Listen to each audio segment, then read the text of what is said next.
Hi friends, ಇವತ್ತು ನಾವು ವರಮಹಾಲಕ್ಷ್ಮಿ ಹಬ್ಬದ ಪ್ರಯುಕ್ತ 4 ವಿಶಿಷ್ಟವಾದ ಸಾಂಪ್ರದಾಯಿಕ ಸಿಹಿಗಳನ್ನ ಮಾಡೋದು ಹೇಗೆ ಅಂತ ನೋಡೋಣ. ಮೊದಲಿಗೆ ಕರ್ನಾಟಕದ ವಿಶೇಷ ಅಂತಲೇ ಹೇಳಬಹುದಾದಂಥ ಬಾದಾಮ್ ಪುರಿ ಮಾಡೋದು ಹೇಗೆ ಅಂತ ನೋಡೋಣ. ಇದಕ್ಕೆ ನಾನು 2 ಕಪ್ಪಷ್ಟು ಮೈದಾ ಹಿಟ್ಟು ತೊಗೊಂಡಿದ್ದೀನಿ ಮತ್ತು ಅದಕ್ಕೆ 1/4 ಟೀ ಸ್ಪೂನಷ್ಟು ಬೇಕಿಂಗ್ ಸೋಡಾ ಹಾಕ್ಕೊಂಡಿದ್ದೀನಿ. ಇದೆರಡನ್ನೂ ಇವಾಗ ಚೆನ್ನಾಗಿ ಮಿಕ್ಸ್ ಮಾಡಿಕೊಂಡು ನಂತರ ಇದಕ್ಕೆ 2 ಟೇಬಲ್ ಸ್ಪೂನಷ್ಟು ತುಪ್ಪನ ಚೆನ್ನಾಗಿ ಕಾಯಿಸಿ ಬಿಸಿ ಮಾಡಿ ಹಾಕ್ಕೊಂಡಿದ್ದೀನಿ. ಈಗ ಇದನ್ನು ಚೆನ್ನಾಗಿ ಮಿಕ್ಸ್ ಮಾಡ್ಕೊಳ್ಳೋಣ. ಹೀಗೆ ಚೆನ್ನಾಗಿ ಮಿಕ್ಸ್ ಮಾಡಿಕೊಂಡು ಇದು ಕೈಯಲ್ಲಿ ಹಿಡಿದ್ರೆ ಹಿಡಿ ಹಿಡಿಬೇಕು. ನಾವು ಯಾವ ರೀತಿ ಹಿಡಿ ಹಿಡಿತೀವೋ ಅದೇ ರೀತಿ ಶೇಪ್ ಬರಬೇಕು. ಆ ರೀತಿ ಬಂದರೆ ಅದು ಕನ್ಸಿಸ್ಟೆನ್ಸಿ ಕರೆಕ್ಟಾಗಿದೆ ಅಂತ ನೋಡಿ. ಇಲ್ಲಿ ಈಗ ಹೀಗೆ ಹಿಡಿ ಹಿಡಿದ್ರೆ ಅದು ಒಂಚೂರು ಕೂಡ ಮುರಿತಾ ಇಲ್ಲ, ಹಾಗೆ ಹಿಡಿದಿದೆ. ಈಗ ಇದಕ್ಕೆ ಸ್ವಲ್ಪನೇ ನೀರು ಹಾಕ್ಕೊಂಡು ಚೆನ್ನಾಗಿ ಕಲಿಸ್ಕೋಬೇಕು. ಹೀಗೆ ಕಲಿಸೋವಾಗ ಚೆನ್ನಾಗಿ ರಬ್ ಮಾಡಿ ಹಾಗೆ ಚೆನ್ನಾಗಿ ನಾದ್ಕೊಂಡು ಕಲಿಸ್ಕೋಬೇಕು ನೋಡಿ. ಈಗ ಇದನ್ನು ಚಪಾತಿ ಹಿಟ್ಟಿನ ಅದಕ್ಕೆ ಕಲಿಸ್ಕೊಂಡಿದ್ದಾಗಿದೆ. ಹೀಗೆ ಕಲಿಸ್ಕೊಂಡಾದ ನಂತರ ಒಂದು 5 ನಿಮಿಷ ಇದನ್ನು ಚೆನ್ನಾಗಿ ನಾದ್ಕೋಬೇಕು. ಹೀಗೆ ನಾದಿದಾಗ ಅದು ಚೆನ್ನಾಗಿ ಒರಕೆ ಬರುತ್ತೆ, ಹಾಗೆ ಲೇಯರ್ಸ್ ಚೆನ್ನಾಗಿ ಫಾರ್ಮ್ ಆಗುತ್ತೆ. ಅದಕ್ಕೋಸ್ಕರ ಈ ರೀತಿ ಕೆಳಗಡೆಯಿಂದ ಎತ್ತಿ ಮೇಲ್ಗಡೆಗೆ ಫೋಲ್ಡ್ ಮಾಡಿಕೊಂಡು ಚೆನ್ನಾಗಿ ನಾದ್ಕೋಬೇಕು. ಈಗ ನಾದ್ಕೊಂಡಿದ್ದಾಗಿದೆ. ಇದು ಸ್ವಲ್ಪ ಚೆನ್ನಾಗಿ ನೆನ್ಕೊಳ್ಳಿ, ಹಾಗಾಗಿ ಒಂದು ಕಪ್ ಮುಚ್ಚಿಟ್ಟಿದ್ದೀನಿ. ಈಗ ಸಕ್ಕರೆ ಪಾಕಕ್ಕೆ ನಾನು ಇಲ್ಲಿ 2 ಕಪ್ಪಷ್ಟು ಸಕ್ಕರೆ ತೊಗೊಂಡಿದ್ದೀನಿ, ಹಾಗೆ 1 ಕಪ್ಪಷ್ಟು ನೀರು ಹಾಕ್ಕೊಂಡಿದ್ದೀನಿ. ಇಲ್ಲಿ ಮೈದಾ ಹಿಟ್ಟನ್ನ ಯಾವ ಪ್ರಮಾಣದಲ್ಲಿ ತೊಗೊಳ್ತೀವೋ ಅದೇ ಪ್ರಮಾಣದಲ್ಲಿ ಸಕ್ಕರೆ ತೊಗೋಬೇಕು. ಈ ಸಕ್ಕರೆ ಚೆನ್ನಾಗಿ ಕರಗಿ ಒಂದೆಳೆ ಪಾಕ ಬರಬೇಕು, ಆ ರೀತಿ ಕಾಯಿಸ್ಕೋಬೇಕು. ಹಾಗೆ ಇಲ್ಲಿ ನೀರನ್ನ ಕಡಿಮೆ ಹಾಕ್ಕೊಂಡಷ್ಟು ಬೇಗ ಪಾಕ ಬರುತ್ತೆ. ಅದಕ್ಕೋಸ್ಕರ 1 ಕಪ್ಪಷ್ಟು ನೀರು ಹಾಕ್ಕೊಂಡಿದ್ದೀನಿ. ಈಗ ನೋಡಿ, ಇಲ್ಲಿ ಒಂದೆಳೆ ಪಾಕ ಬರ್ತಾಯಿದೆ. ಹೀಗೆ ಹಿಡಿದ್ರೆ ಒಂದೆಳೆ ಬರ್ತಾಯಿದೆ. ಈಗ ಇದಕ್ಕೆ 1/4 ಟೀ ಸ್ಪೂನಷ್ಟು ಏಲಕ್ಕಿ ಪುಡಿ ಹಾಕ್ಕೊಂಡು ಚೆನ್ನಾಗಿ ಮಿಕ್ಸ್ ಮಾಡಿಕೊಂಡು ಲಿಡ್ ಕ್ಲೋಸ್ ಮಾಡಿ ಇಡ್ತಾಯಿದ್ದೀನಿ. ಇದು ಬಿಸಿ ಇರಬೇಕು, ಅದಕ್ಕೋಸ್ಕರ ಈ ರೀತಿ ಮುಚ್ಚಿಟ್ಕೋಬೇಕು. ಈಗ ನೋಡಿ, ಈ ಹಿಟ್ಟು ಚೆನ್ನಾಗಿ ನೆಂದಿದೆ. ಈಗ ಇದನ್ನು ಮತ್ತೆ ಇನ್ನೊಂದು ಚೂರು ಚೆನ್ನಾಗಿ ನಾದ್ಕೊಂಬಿಟ್ಟು ಚಿಕ್ಕ ಉಂಡೆಗಳನ್ನಾಗಿ ಮಾಡ್ಕೊತಾ ಇದ್ದೀನಿ. ಹೀಗೆ ಉಂಡೆಗಳು ಮಾಡಿಕೊಂಡ್ರೆ ಪೂರಿಗಳು ಮಾಡ್ಕೊಳ್ಳೋಕ್ಕೆ ಬೇಗ ಆಗುತ್ತೆ. ಅದಕ್ಕೋಸ್ಕರ ಈ ರೀತಿ ಉಂಡೆಗಳು ಮೊದಲು ಹಾಕ್ಕೊಂಬಿಟ್ಟು ನಂತರ ಇದನ್ನು ಬಾದಾಮ್ ಪುರಿ ಮಾಡ್ಕೊಳ್ಳೋಣ. ನೋಡಿ, ಎಲ್ಲ ಹಿಟ್ಟನ್ನು ಉಂಡೆ ಮಾಡ್ಕೊಂಡಿದ್ದಾಗಿದೆ. ಈಗ ಒಂದೊಂದೇ ಹಿಟ್ಟು ತೊಗೊಂಡು ಮೊದಲಿಗೆ ಈ ರೀತಿ ಓವಲ್ ಶೇಪಲ್ಲಿ ಮಾಡ್ಕೋಬೇಕು. ಇದು ಶೇಪ್ ಚೆನ್ನಾಗಿ ಟ್ರಯಾಂಗಲ್ ಶೇಪ್ ಬರೋದಕ್ಕೆ ಈ ರೀತಿ ಮೊದಲಿಗೆ ಓವಲ್ ಶೇಪ್ ಮಾಡಿಕೊಂಡು ಈ ರೀತಿ ಫೋಲ್ಡ್ ಮಾಡಿಕೊಂಡು ನಂತರ ಇದ್ರ ಮೇಲೆ ಮತ್ತೆ ಇನ್ನೊಂದ್ಸರಿ ಒತ್ಕೋಬೇಕು. ಹೀಗೆ ಒತ್ಕೊಳ್ಳೋದ್ರಿಂದ ಅದು ಎಳೆ ಬಿಟ್ಕೊಳ್ಳೋದಿಲ್ಲ, ಹಾಗೆ ಚೆನ್ನಾಗಿರುತ್ತೆ. ಅಥವಾ ಬಿಟ್ಕೊಳ್ಳೋ ಸಾಧ್ಯತೆ ಇರುತ್ತೆ ಅನ್ನೋದಾದರೆ ಬೇಕಾದ್ರೆ ಒಂದು ಲವಂಗನ ಪ್ರೆಸ್ ಮಾಡ್ಕೋಬೋದು, ಅದು ಕೂಡ ಮಾಡಿಕೊಂಡ್ರೆ ಚೆನ್ನಾಗಿ ಹಿಡ್ಕೊಳ್ಳುತ್ತೆ. ಈಗ ನೋಡಿ, ಮಾಡ್ಕೊಂಡಿರೋಂಥ ಅಷ್ಟು ಉಂಡೆಗಳಲ್ಲಿ ನಾನು ಈ ರೀತಿ ಪೂರಿಗಳನ್ನ ಒತ್ತಿ ಇಟ್ಕೊಂಡಿದ್ದೀನಿ. ಹಾಗೆ ಈಗಾಗಲೇ ಎಣ್ಣೆನ ಕಾಯೋದಕ್ಕೆ ಇಟ್ಕೊಂಡಿದ್ದೀನಿ. ಈ ಮಾಡ್ಕೊಂಡಿರೋಂಥ ಪೂರಿನ ಒಂದೊಂದಾಗಿ ಈ ಎಣ್ಣೆಗೆ ಹಾಕ್ಕೊತಾ ಇದ್ದೀನಿ. ಹಾಗೆ ಇಲ್ಲಿ ತುಂಬ ಜಾಸ್ತಿ ಹಾಕ್ಕೋಬಾರ್ದು, ಒಂದೇ ಸರಿ ಒಂದಕ್ಕೊಂದು ಟಚ್ ಆಗದೆ ಇರೋ ರೀತಿ ಹಾಕ್ಕೋಬೇಕು. ಒಂದ್ರ ಮೇಲೆ ಒಂದಿದ್ದರೆ ಅದು ಕಿತ್ತೋಗೋವಂಥ ಸಾಧ್ಯತೆ ಇರುತ್ತೆ. ಅದಕ್ಕೋಸ್ಕರ ಹೀಗೆ ಅದು ಚೆನ್ನಾಗಿ ಬೆಂದು ಅದು ಮೇಲೆ ತೇಲಕ್ಕೆ ಶುರುವಾದಾಗ ತಿರುವು ಹಾಕ್ಕೋಬೇಕು. ಹೀಗೆ ತಿರುವು ಹಾಕಿ 2 ಕಡೆ ಚೆನ್ನಾಗಿ ಹೊಂಬಣ್ಣ ಬರೋ ರೀತಿ ಬೇಯಿಸ್ಕೋಬೇಕು. ಹಾಗೆ ಇಲ್ಲಿ ಬೇಯಿಸೋವಾಗ ಮೀಡಿಯಮ್ ಫ್ಲೇಮಲ್ಲೇ ಬೇಯಿಸ್ಕೋಬೇಕು. ಉರಿ ಜಾಸ್ತಿ ಮಾಡಿದ್ರೆ ಅದು ಚೆನ್ನಾಗಿ ಒಳಗಡೆ ಎಲ್ಲ ಬೇಯೋದಿಲ್ಲ, ಹಾಗೆ ಮೇಲೆ ಬೇಗ ಕೆಂಪು ಬಣ್ಣ ಬಂದುಬಿಡುತ್ತೆ. ಅದಕ್ಕೋಸ್ಕರ ಮೀಡಿಯಮ್ ಫ್ಲೇಮಲ್ಲಿ ಬೇಯಿಸ್ಕೋಬೇಕು. ನೋಡಿ, ಇಲ್ಲಿ 2 ಕಡೆ ಚೆನ್ನಾಗಿ ಹೊಂಬಣ್ಣ ಬರೋ ರೀತಿ ಬೇಯಿಸ್ಕೊಂಡಿದ್ದಾಗಿದೆ. ಈಗ ಇದನ್ನೆಲ್ಲ ಒಂದು ಪ್ಲೇಟ್ಗೆ ತಕ್ಕೊಂಡು ನಂತರ ಈಗಾಗಲೇ ನಾವು ಮಾಡಿಟ್ಕೊಂಡಿರೋಂಥ ಸಕ್ಕರೆ ಪಾಕಕ್ಕೆ ಇದನ್ನು ಹಾಕ್ಕೊಳ್ಳೋಣ.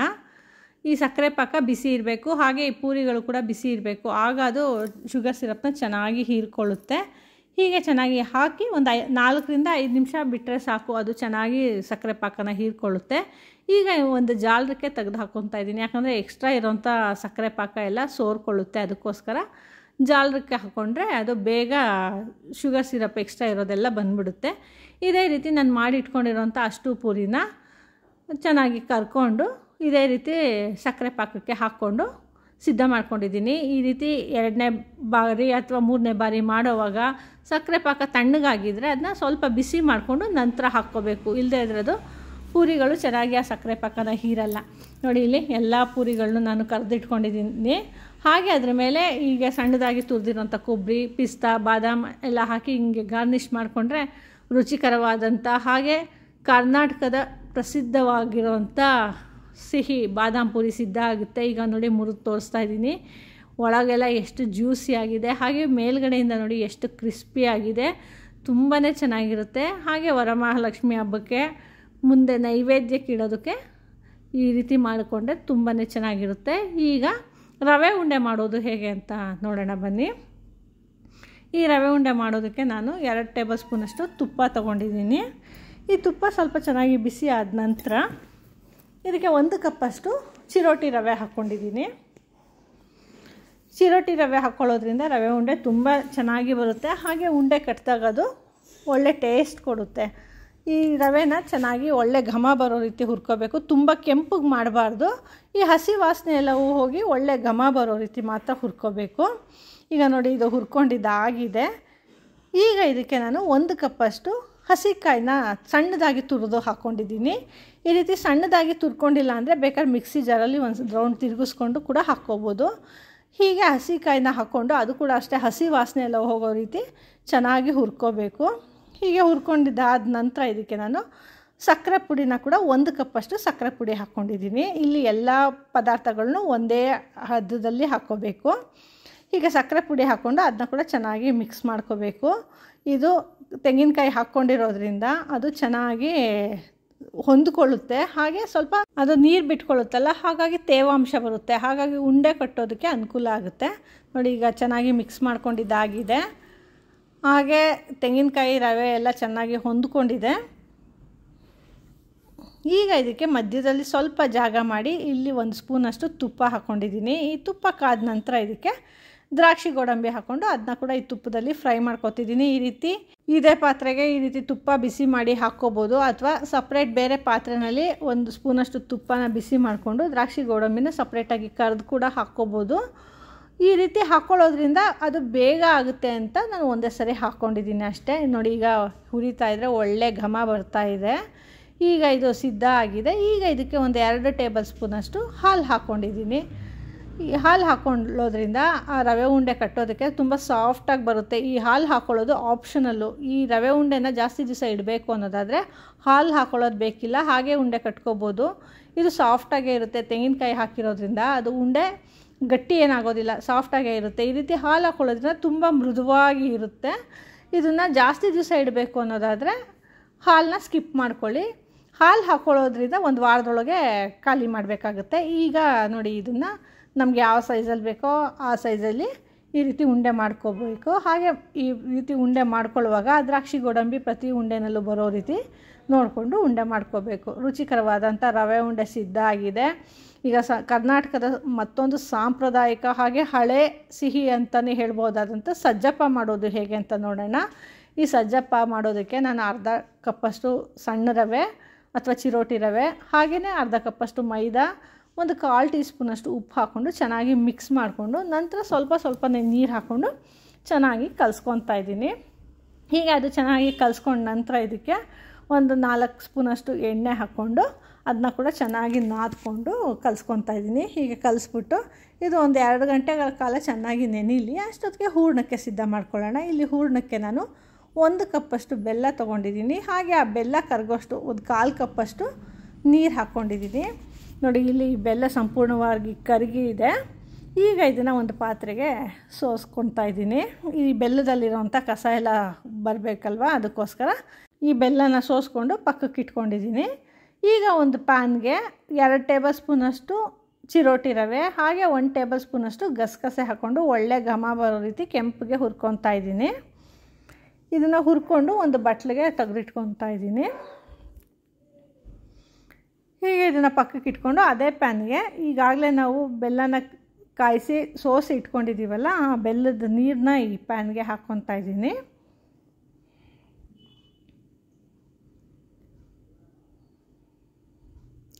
ನೋಡಿ ಈಗ ಬೆಲ್ಲದ ನೀರು ಕುದಿಯೋದಕ್ಕೆ ಶುರುವಾಗಿದೆ.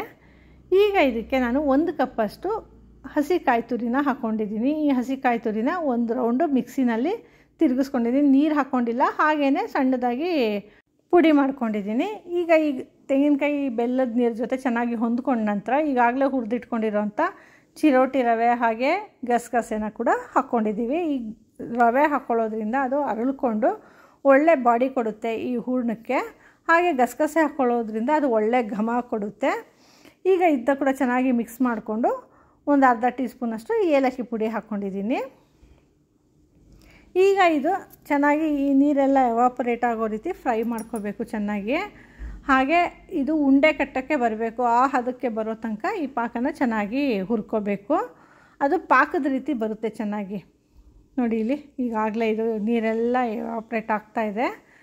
ಹಾಗೆ ಇದು ಪಾಕ ಕೂಡ ಗಟ್ಟಿ ಆಗ್ತಾಯಿದೆ ನೋಡಿ. ಈಗ ಇದು ಸಂಪೂರ್ಣವಾಗಿ ಹುರ್ಕೊಂಡಿದ್ದಾಗಿದೆ. ಇಲ್ಲಿ ನೋಡಿ ಉಂಡೆ ಕಟ್ಟಿ ನೋಡ್ತಾ ಇದ್ದೀನಿ. ಒದ್ದೆ ಕೈ ಮಾಡಿಕೊಂಡು ಈ ರೀತಿ ಉಂಡೆ ಮಾಡಿದ್ರೆ ಹೀಗೆ ಉಂಡೆ ಬರಬೇಕು.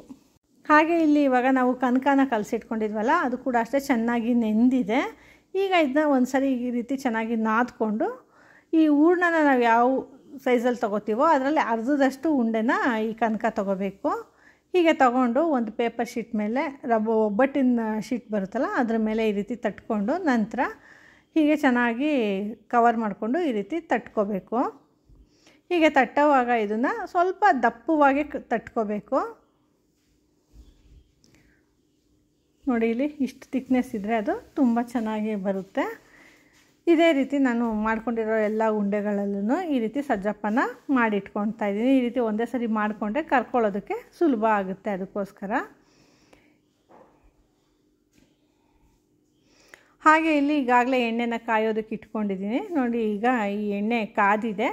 ಈಗ ಈ ಮಾಡ್ಕೊಂಡಿರೋಂಥ ಸಜ್ಜಪ್ಪನ ಈ ಎಣ್ಣೆಗೆ ನಿಧಾನಕ್ಕೆ ಬಿಟ್ಕೊತಾ ಇದ್ದೀನಿ. ಹಾಗೆ ಇದು ಕೂಡ ಅಷ್ಟೇ, ಒಂದ್ರ ಮೇಲೊಂದು ಓವರ್ಲ್ಯಾಪ್ ಆಗೋದಾಗಲಿ ಅಥವಾ ತಗೊಳ್ಳೋದಾಗಲಿ ಆಗಬಾರ್ದು, ಆಗ ಕಿತ್ತೋಗೋ ಸಾಧ್ಯತೆ ಇರುತ್ತೆ. ಹಾಗೆ ಕಿತ್ತೋದ್ರೆ ಒಳಗಡೆ ಇರೋಂಥ ಹೂರ್ಣ ಎಲ್ಲ ಎಣ್ಣೆಗೆ ಬಿಟ್ಕೊಂಡ್ಬಿಡುತ್ತೆ.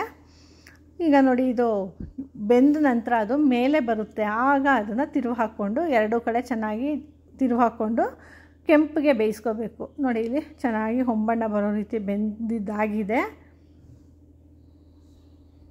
ಈಗ ಇದನ್ನು ಒಂದು ಟಿಶ್ಯೂ ಪೇಪರ್ ಮೇಲೆ ತೆಗೆದಿಟ್ಕೊಂಡ್ರೆ ರುಚಿಕರವಾದಂಥ ಹಾಗೆ ಕರ್ನಾಟಕದ ತುಂಬ ಹಳೆಯ ಸಿಹಿ ಅಂತಲೇ ಹೇಳ್ಬೋದು, ರುಚಿಕರವಾದಂಥ ಸಜ್ಜಪ್ಪ ಸಿದ್ಧ ಆಗಿದೆ.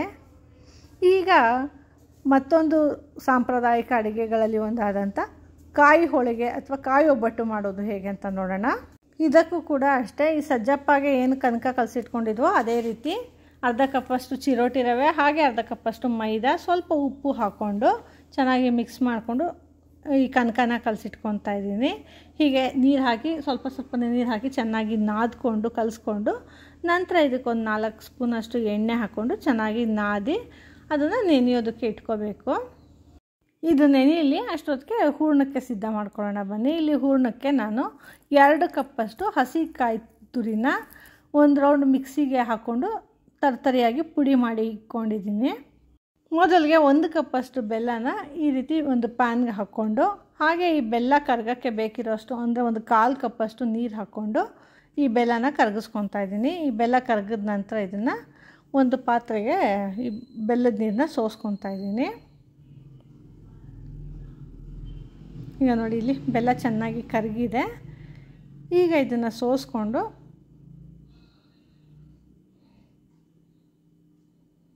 ನಂತರ ಈ ಪಾಕನ ಅದೇ ಬಾಣಲಿಗೆ ಮತ್ತೆ ಹಾಕ್ಕೊಳ್ತಾ ಇದ್ದೀನಿ.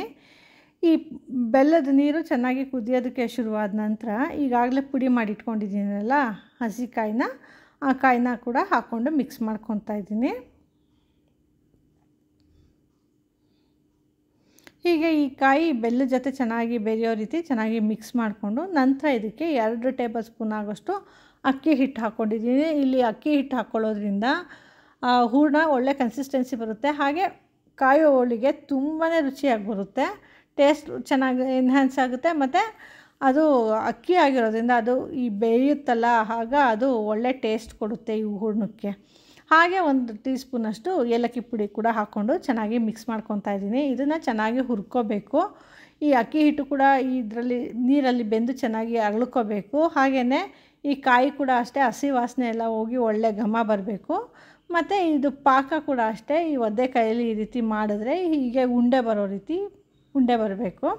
ಈಗ ನೋಡಿ ಇದು ಹುರ್ಕೊಂಡಿದ್ದಾಗಿದೆ, ಪಾಕ ಸಿದ್ಧ ಆಗಿದೆ. ಈಗ ಇದು ಸ್ವಲ್ಪ ತಣ್ಣಗಾದ ನಂತರ ನಮಗೆ ಯಾವ ಸೈಜಲ್ಲಿ ಒಬ್ಬಟ್ಟು ಬೇಕೋ ಆ ಸೈಜ್ಗೆ ಈ ರೀತಿ ಹೂರ್ಣನ ಉಂಡೆ ಮಾಡಿ ಇಟ್ಕೊಂಡು ನಂತರ ಈ ರೀತಿ ಹೋಳಿಗೆ ಪೇಪರ್ ಮೇಲೆ ಮೊದಲಿಗೆ ಈ ಹೂರ್ಣನ ನಾವು ಯಾವ ಸೈಜಲ್ಲಿ ತೊಗೊಂಡಿದ್ದೀವೋ ಅದರಲ್ಲಿ ಅರ್ಧದಷ್ಟು ಕನಕನ ತೊಗೋಬೇಕು. ಹೀಗೆ ತಗೊಂಡು ಇದನ್ನು ಹೋಳಿಗೆ ಶೀಟ್ ಮೇಲೆ ತೆಳುವಾಗಿ ಮೊದಲಿಗೆ ಹರಡ್ಕೊಂಡು ಮಾಡಿಟ್ಕೊಂಡಿರೋಂಥ ಹೂರಣನ ಮಧ್ಯದಲ್ಲಿ ಇಟ್ಟು ಹೀಗೆ ಸುತ್ತು ಕವರ್ ಮಾಡಿಕೊಂಡು ನಂತರ ಇದಕ್ಕೆ ಸ್ವಲ್ಪ ಎಣ್ಣೆ ಹಾಕ್ಕೊಂಡು ಹೀಗೆ ಲೈಟಾಗಿ ಪ್ರೆಸ್ ಮಾಡ್ಕೋಬೇಕು. ನಂತರ ತೆಳುವಾಗಿರೋಂಥ ಒಂದು ಪ್ಲಾಸ್ಟಿಕ್ ಶೀಟ್ನ ಹೀಗೆ ಹಾಕ್ಕೊಂಡು ಈ ರೀತಿ ಹರಡಿಕೊಂಡ್ರೆ ಹೋಳಿಗೆ ಎಷ್ಟು ತೆಳುವಾಗಬೇಕೋ ಅಷ್ಟು ತೆಳುವಾಗಿ ಬರುತ್ತೆ. ಹಾಗೆ ಒಂದು ಚೂರು ಕೂಡ ಕೀಳೋದಿಲ್ಲ. ನೋಡಿ, ಈಗ ಹೋಳಿಗೆ ಮಾಡ್ಕೊಂಡಿದ್ದು ಆಗಿದೆ. ನೋಡಿ ಎಷ್ಟು ಸುಲಭವಾಗಿ ಹರಡ್ಕೋಬೋದು. ಹಾಗೆ ತೆಳುವಾಗಿ ಕೂಡ ಅಷ್ಟೇ, ಎಷ್ಟು ತೆಳುವಾಗಿ ಬಂದಿದೆ. ಒಂದು ಚೂರು ಕೂಡ ಹೂರಣ ಬಿಟ್ಕೊಂಡಿಲ್ಲ. ಚೆನ್ನಾಗಿ ಇದು ಕನಕ ಚೆನ್ನಾಗಿ ಕವರ್ ಆಗಿದೆ. ಈಗ ಇದನ್ನು ಬಿಸಿ ಇರೋವಂಥ ಹೆಂಚು ಮೇಲೆ ಹಾಕ್ಕೊಂಡು ಈ ರೀತಿ ಪೇಪರ್ ತಗೊಳ್ತಾ ಇದ್ದೀನಿ. ಈಗ ನೋಡಿ ಮೇಲೆಲ್ಲ ಚೆನ್ನಾಗಿ ಬೆಂದಿದೆ. ಈಗ ಇದನ್ನು ಮೆತ್ತಕ್ಕೆ ತಿರುವಾಕ್ಕೋಬೇಕು. ಹೀಗೆ ತಿರುವಾಕ್ಕೊಂಡು ಎರಡೂ ಕಡೆ ಚೆನ್ನಾಗಿ ಬೇಯಿಸ್ಕೊಂಡ್ರೆ ರುಚಿಕರವಾದಂಥ ಕಾಯಿ ಹೋಳಿಗೆ ಸಿದ್ಧ ಆಗುತ್ತೆ. ನೋಡಿ ಎಷ್ಟು ಸಾಫ್ಟ್ ಆಗಿದೆ, ಹಾಗೆಯೇ ಎಷ್ಟು ತೆಳುವಾಗಿದೆ. ಹಾಗೆ ರುಚಿ ಕೂಡ ಅಷ್ಟೇ ತುಂಬಾ ಚೆನ್ನಾಗಿರುತ್ತೆ. ನೋಡಿದ್ರಿ ಅಲ್ವಾ 4 ರುಚಿಕರವಾದಂಥ ಸಾಂಪ್ರದಾಯಿಕ ಸಿಹಿಗಳನ್ನ. ಈ ಸಿಹಿಗಳಲ್ಲಿ ನಿಮಗೆ ಯಾವ ಸಿಹಿ ಇಷ್ಟ ಆಯಿತು, ಯಾವುದನ್ನು ಟ್ರೈ ಮಾಡಿದ್ರಿ ಅಂತ ಖಂಡಿತ ಕಮೆಂಟ್ ಮಾಡಿ ತಿಳಿಸಿ. ಹಾಗೆ ಇನ್ನೂ ಹೆಚ್ಚು ವೀಡಿಯೋಸ್ಗಳಿಗಾಗಿ ನಮ್ಮ ಪೂಯಾಸ್ ಕಿಚನ್ನ ಲೈಕ್ ಮಾಡಿ, ಶೇರ್ ಮಾಡಿ, ಹಾಗೆ ಸಬ್ಸ್ಕ್ರೈಬ್ ಮಾಡಿ.